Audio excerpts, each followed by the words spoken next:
Conscious songs for over 140 artists can be played free on my website at truthproject.co.uk. So I have talked about how switching off your TV and stopping listening to commercial music is all part of gaining back your own mind. Now it's time to move on to being a free man on the land. Now, quick show of hand, how many people in this room would consider themselves a free man? I'm a half free man, Chris. Half. It's a work in progress, sure. Half free man. Excellent. So about probably 5–10% of us in here. That's a significant figure. That's right. Being a free man on the land is something that most people have probably never heard of, but they should have. A free man on the land is someone in a common law jurisdiction who lawfully refuses given consent to be governed. No statutory obligations or restrictions apply to that man or woman. By not consenting to be governed, a free man on the land is no longer eligible for the benefits of being a governed member of society. Things like employment insurance, vehicle insurance and registration, social security benefits, government health insurance and any other kind of government system do not apply to a free man on the land, but the benefits are easy to see. It is made ultimately by making a sworn oath at common law with the Queen, known as an affidavit. This is the most powerful statement in law. I think most of us agree that there is a massive amount of corruption within governments, and certainly within our own government. Becoming aware of just how far the deception goes is an important part of taking back your personal freedoms and claiming your rights as a human being. We must change the situation for future children, because the injustice cannot continue. We must return to using common law so that we can all understand again what we can and can't do. Let's face it, there are so many laws, we don't know what we can do anymore. Children are not taught law at school. This is key for the government to keep us looking over our shoulder in fear, as fear controls people. If they could criminalise us all, they would. There are many reasons, very important reasons, for withdrawing our consent to be governed.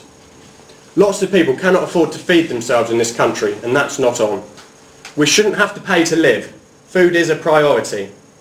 Our governments and banks want to keep us in debt, so that we have no option but to keep on going with the rat race. They can also make lots of interest on the loans. Ultimately, what I'm doing is in resistance to the New World Order and the fascists that we have in power. Unfortunately, we haven't got time to talk about how our government has betrayed us. You'll have to find that out for yourself. However, we do not wish to be part of a system that is killing lots of our brothers and sisters around the world. We are not willing to cooperate with our murderous government, and giving silent consent and contributing payments kind of makes us just as guilty. I would like to point out that the information I'm going to present isn't about saving money on speeding tickets or council tax for selfish means.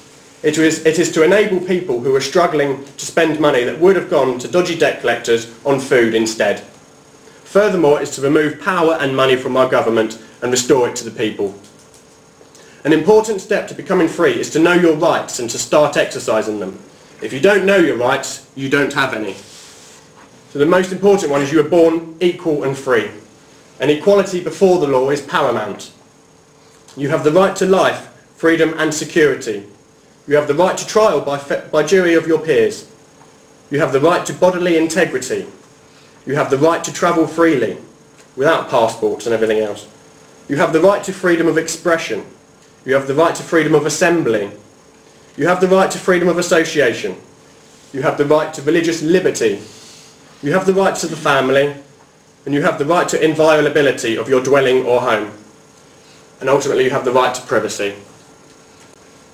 So the first thing you need to know in order to exercise these rights is to understand common law. Common law comes directly from the higher self. You could call it your conscience or your intuition. You were born knowing what is right and wrong, and common law can be summed up as harm none. It is the law of the land as opposed to the law of the sea, which is mostly used in this country, and I'll explain that in a minute. And there must be a victim in order for there to be a common law offence. So, what is a statute? A statute is a law enacted by the legislative branch of a government.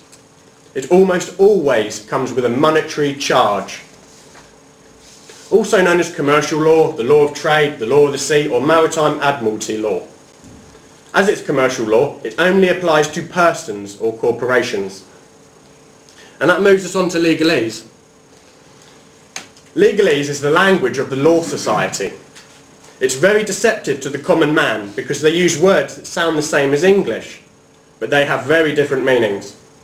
They use this tactic to trick the common man into giving his or her consent to be governed. They are using words or spellings in order to get you to verbally contract so that they can extract money from you. Remember, statutes almost always come with a monetary charge.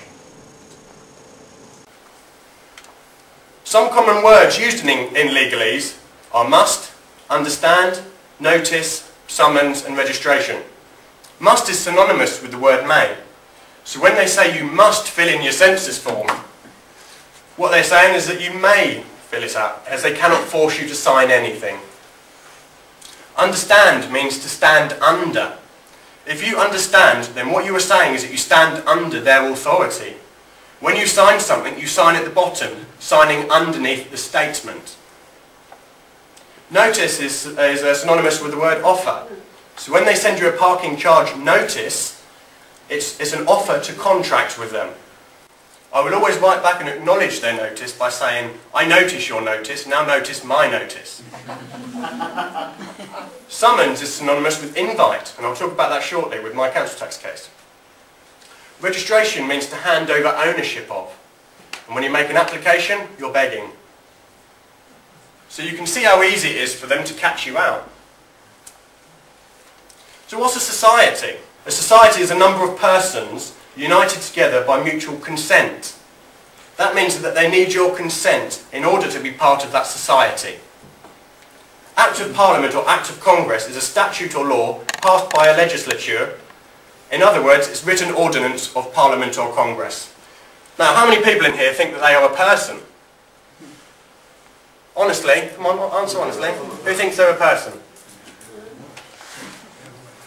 Margaret, that surprises me. There's about 3 or 4 of you still think you're a person.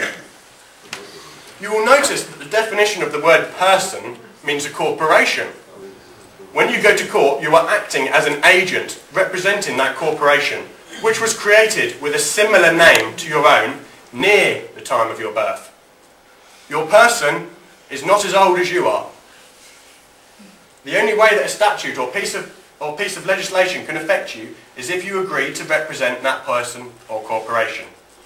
Have you ever noticed that whenever you receive something from the government, the bank, the credit companies, insurance companies, or any other legal entity, they spell your name with all capital letters?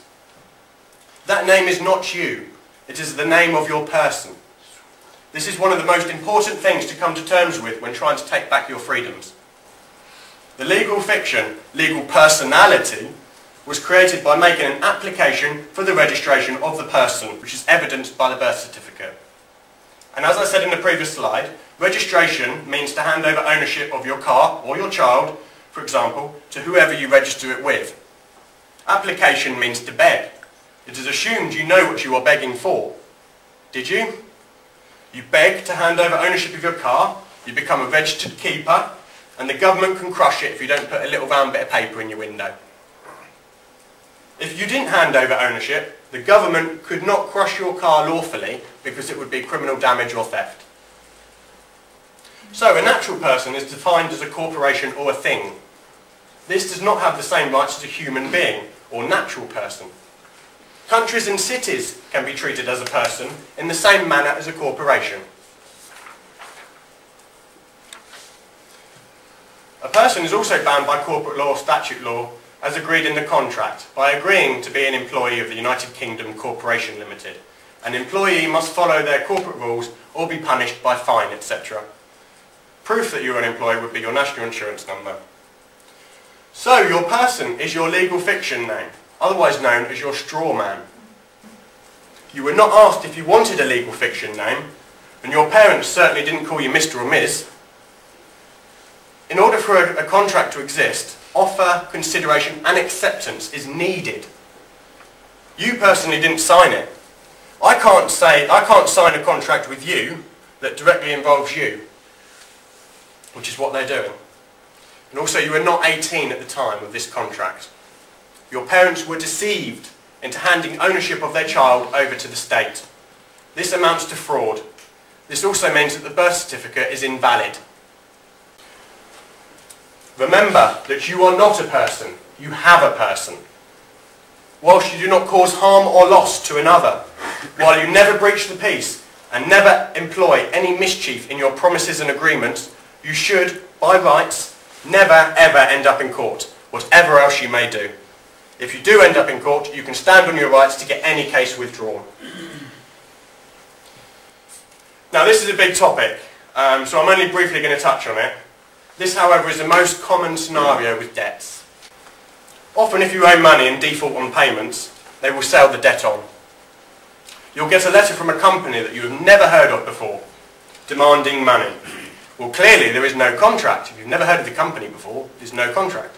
So just mark on it, no contract, return to sender. You see, the original creditor has no lawful claim over the debt anymore. It's legally classed as satisfied because they've sold it. The new creditor has no contract with you. However, they will make all attempts to get you to contract, on the phone for example, by paying £5 a month. Do not speak with them. If the original creditor doesn't sell the debt, then the legal fiction route can help you in a court case. So I'm going to move on to that and talk about my council tax case.